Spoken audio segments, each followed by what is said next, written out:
एक दिन की घटना है। बादशाह अकबर और बेगम दोनों भोजनापरांत बागर में झूलते झूलते आनंद गपशप लड़ा रहे थे। अचानक बेगम की उर्दवाइयों खुली, जिससे बादशाह बहुत चिढ़ गया और बेगम को तुरंत महल से बाहर निकल जाने की आज्ञा दी। बेगम शहर से बाहर एक बाग में कैदी की सूरत में नजरबंद कर दी गई। बादशाह अकबर को वही धुन सवार थी। दूसरे दिन जब सवेरे दरबार लगा तो बादशाह ने सभासदों से पूछा, क्या कभी तुम लोगों को भी अधोवायु निकलती है? अधोवायु निकलने के कारण बेगम का दंडित होना सब पर विदित था। इस कारण एक स्वर से सभी ने इनकार किया और उस दिन का दरबार समाप्त हुआ। जिस दिन की यह बात थी उस दिन बीरबल किसी सरकारी काम से बाहर गया था, इसलिए जब कई दिन पश्चात वह लौटा तो बादशाह ने वही प्रश्न बीरबल से किया।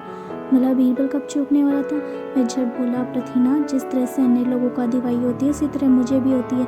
बीरबल के इस उत्तर से बादशाह बहुत नाराज हुए। उससे बोले, वाह, खूब अच्छे रहे। इस सभा में ऐसा एक भी आदमी नहीं जिसे अधोया सरती हो, फिर तुम्हें कैसे सरने लगी? जब यही बात तो तुम दरबार से बाहर चले जाओ, जब तक मैं तुम्हें आने की आज्ञा ना दूं, कदापि ना आना। बीरबल हाजिर जवाब था। उसे उत्तर प्रत्युत्तर करने में हिचकिचाहट नहीं थी, परंतु मौका देखकर काम करना बुद्धिमानों का काम है। बादशाह अकबर को अपने पर बहुत नाराज देख वह वहाँ से तत्काल बाहर चला गया। बेगम को नजरबंद हुए जब बहुत दिन हो गए तो एक दिन उसने अपने नजरबंदी के कष्टों से उबकर बीरबल को बुलाया और उससे अजीजी कर बोली, बीरबल, आपकी मदद के बिना मेरा उद्धार नहीं हो सकता। कोई तरकीब निकालकर मुझे इस निविड़ कैद से मुक्त करो। मेरा जीवन असंभव हो रहा है। बीरबल ने कहा, दूसरे की वकालत वही कर सकता है जो निर्दोष हो। मैं तो खुद ही तुम्हारे दोष में शामिल हूँ। तुम्हारी मदद कैसे कर सकता हूँ? बेगम बीरबल को भली भांति जानती थी, अतएव उसकी बात बीच में ही काट कर बोली, बीरबल, तुमको मैं भली भांति जानती हूँ।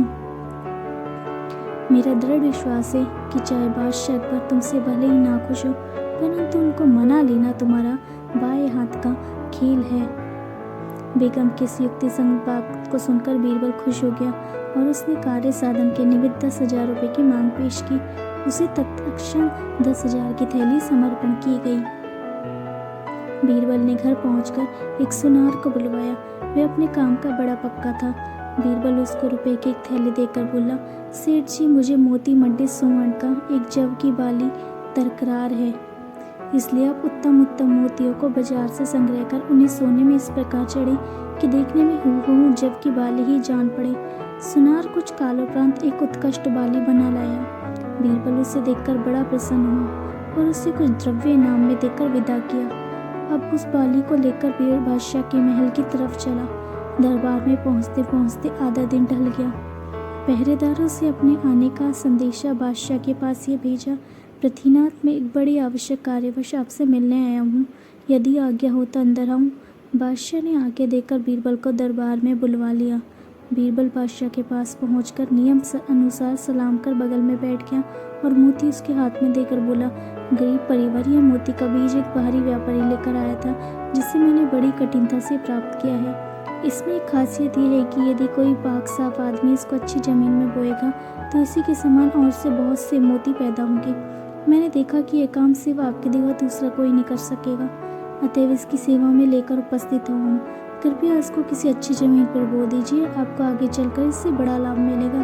बादशाह ने उसकी बात सुनकर तुरंत आज्ञा दी, बीरबल, इसकी योग्य जमीन ढूंढकर सूचना दो। परवाने में यह भी लिखा था कि जिस जमीन को बीरबल इस कार्य के लिए पसंद करेगा, वह चाहे बड़े आलीशान मकानों से ही क्यों ना सुशोभित की हो, तुरंत साफ करा दी जाएगी। बीरबल की खूब बनाई। उसने अपने पुराने बैरागियों के मकानातों को ऑर्डर देकर तुड़वा दिया। कितने लोगों ने तो बीरबल के आतंक से बचने के लिए बड़ी बड़ी रकमों की घूस दी। पहले वह नाक भूं से उड़कर लोगों को टकराता, परंतु जब ना मानते और बहुत मिन्नतें करते तो किसी से कम और किसी से बेस लेकर उनका मकान छोड़ देता। जब बीरबल को खासी रकम मिल गई तो बड़े बड़े महलों को गिरवाना बंद कर दिया। बात की गरीबों की झोपड़ियों की चौगुनी कीमत देकर कुछ झोपड़ियाँ गिरवाकर एक खासी चौरस जमीन बना ली और इसे खूब जतवाकर उसमें उत्तम प्रकार की खाद डलवा दी। पंक्ति से आबपाशी कराकर उसको भलीभांति सिंचवाकर खेत को दुरुस्त कर लिया।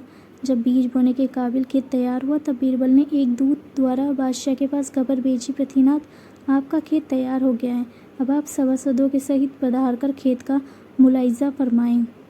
बीरबल उस मोती के बीज को लेकर सभा के सन्मुख आया और उसे अकबर को दिखाकर बोला, हुजूर, इस बीज को बोने वाला खूब पाक साफ मनुष्य होना चाहिए, जिससे दुर्गंधी आती हो। उसके बीने से बीज हरकत मोस्ती नहीं आएगा, इसलिए जिसके शरीर से कभी वायु ना सरती हो वही इसके बोए। आपके दरबार में तो ऐसों की कमी नहीं है। किसी को एक आज्ञा दीजिए कि जो इस काम को प्रसन्नतापूर्वक करे। बादशाह अकबर ने एक एक कर अपने सभी उपस्थित सभासदों से पूछा, परंतु किसी ने बीज बोने के लिए हामी ना भरी। लगभग हजारों की संख्या में लोग उपस्थित थे, पर सभी ने मना कर दिया। कारण कि यदि कोई ये कहकर कि मुझे हवा नहीं सरती मोती बोने का साहस करता और कई बाद में मोती ना उगता तो उसकी गर्दन मारी जाती। तब बादशाह अकबर ने बीरबल को बीज बोने के लिए कहा। बीरबल बोला, पृथ्वीनाथ, यह तो मैं आपसे पहले ही कह चुका हूँ कि मुझको वायु सरती है। आपके सामने बहुत रहे लोगों ने इस बात की साक्षी दी है कि उनको वायु नहीं सरती। तो बड़े अफसोस की बात है कि बीज बोने के लिए तो कोई तैयार क्यों नहीं होता। श्रीमान को भी वायु नहीं सरती, अतएव अब इस काम को स्वयं आप ही करें तो कितना उत्तम हो। बादशाह ने बीरबल के प्रस्ताव को यह कहते हुए स्वीकार कर दिया कि मुझे भी तो वायु सरती है। इस संसार में ऐसा एक भी मनुष्य ना निकलेगा जिसे वायु न सरती हो। तब बीरबल ने मौका देखकर कहा, पृथ्वीनाथ, जब यही बात है तो बेगम और मैंने ऐसा कौन सा अपराध किया जिसके लिए हम दंडित किए गए हैं। बीरबल की इस युक्ति से बादशाह का गुस्सा शांत हो गया और बेगम को महल में बुलवाने की आज्ञा दी। बीरबल भी इसके बाद दीवान पद पर नियुक्त किए गए। दोस्तों, अगर आपको यह अकबर बीरबल की कहानी अच्छी लगी हो तो चैनल को लाइक और सब्सक्राइब कीजिएगा ताकि इसी तरह की और कहानियाँ आपको मिलती रहें। And thank you so much for watching. Thank you once again. Keep watching, keep subscribe, keep follow.